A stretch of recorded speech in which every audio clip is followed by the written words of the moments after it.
And one of the reporters who's been granted access is our Southeast Asia correspondent, Zoe Daniel, who joins me now from the Burmese capital, Naypyidaw. Good evening, Zoe. Can you explain the significance of Hillary Clinton's visit?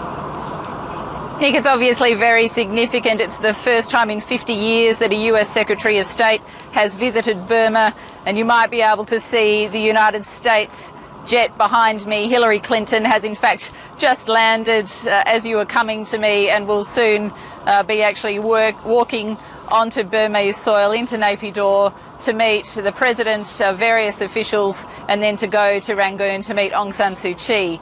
I guess the question is what her visit can yield. She'll be here for 2 days. It will lend a lot of credibility to Burma and its claim that it's moving towards democracy, but what can it achieve? OK, we're just starting to see a few people disembark from the aircraft behind you. What's on the Secretary of State's agenda while she's there in Burma? Well, look, she'll be meeting, as I said, with the President, various ministers. She'll then fly down to Rangoon tomorrow afternoon, meet Aung San Suu Kyi, various non-government organisations and also embassy officials. I think it's expected that she'll raise issues that have yet to be addressed in Burma, like the number of political prisoners that remain in jail, like the continuing brutal ethnic conflicts that are going on Burma's borders, and the poverty that people are living in. All of these issues that have to be addressed, issues like free speech, to really convince the world that Burma is actually moving along a path to democracy. Zoe, this is quite a different visit to Burma than the ones you've made previously. You were there not so long ago, but the fact that you're no longer having to pretend that you're a journalist makes this one quite different.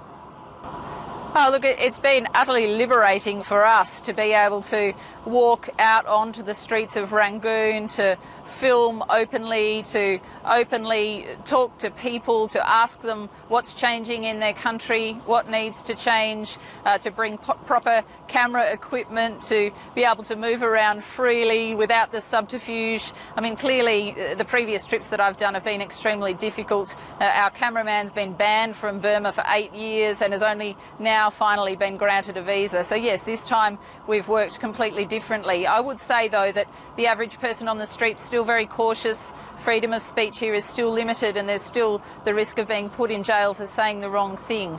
So people are quite cautious, although hopeful, when they speak to us. I might have mixed up my words there a moment ago and said that you're not having to pretend you're a journalist. Of course, in previous visits, you've had to pretend that you're a tourist and keep your camera equipment, for example, hidden away.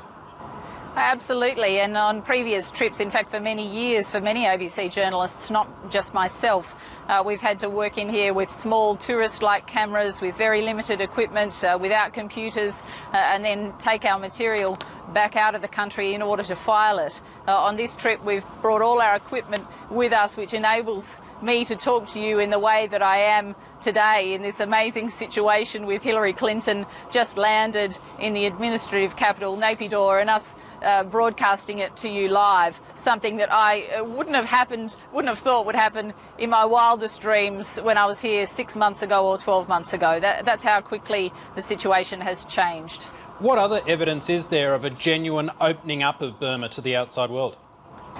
Well, look, it is a little bit 2 steps forward, 1 step back, I'd have to say. I mean, there is some loosening of local press freedom. For example, local publications can now report politics. They can now show photographs of Aung San Suu Kyi, for example.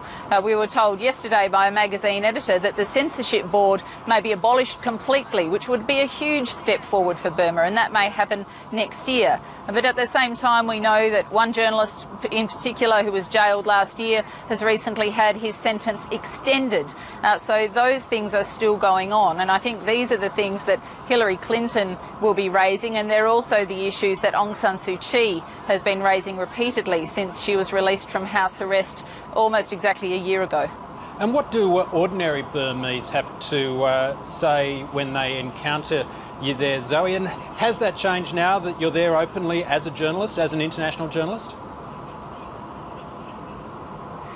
Well, one thing that I think really has changed, and this has been noticeable for me, is that when I was here before the election last year, say around October, there was a sense of tension. People were very wary.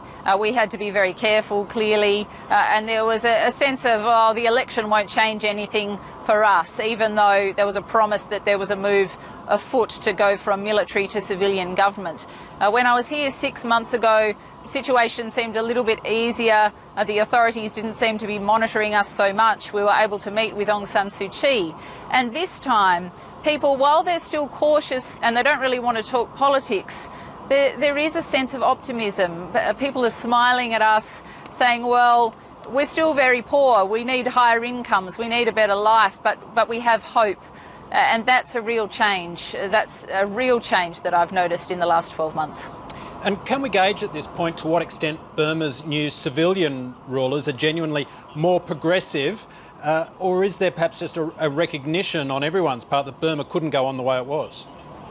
Well, yes. I mean, look, there's various analysis of this. One is that the previous rulers of Burma under the military regime were the hardliners, that when the election happened last year and it became a civilian government, the more moderates took over, and that they're the ones now holding the power, that they believe that Burma has fallen behind its neighbours, behind the likes of Laos, Vietnam, Cambodia and Thailand, and that it's time for it to catch up.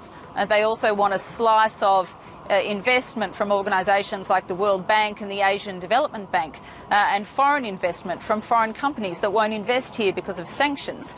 And the other thing, of course, is that there's a rumour that Burma feels a little bit too stuck with China, that it wants to disengage a little from China, and that lends weight to it making a partnership with the United States. And that also lends weight to reasons for Hillary Clinton to come here this week.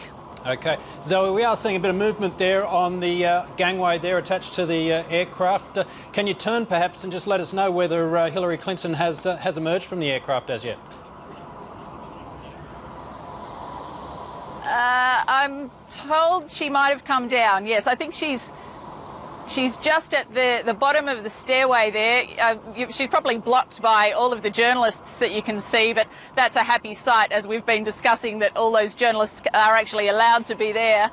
But yes, she's just standing right at the bottom of that stairway, greeting some officials. And I don't think she'll talk to the press here. She'll move to a convoy and move on to her accommodation, and then she's due to meet the President tomorrow morning.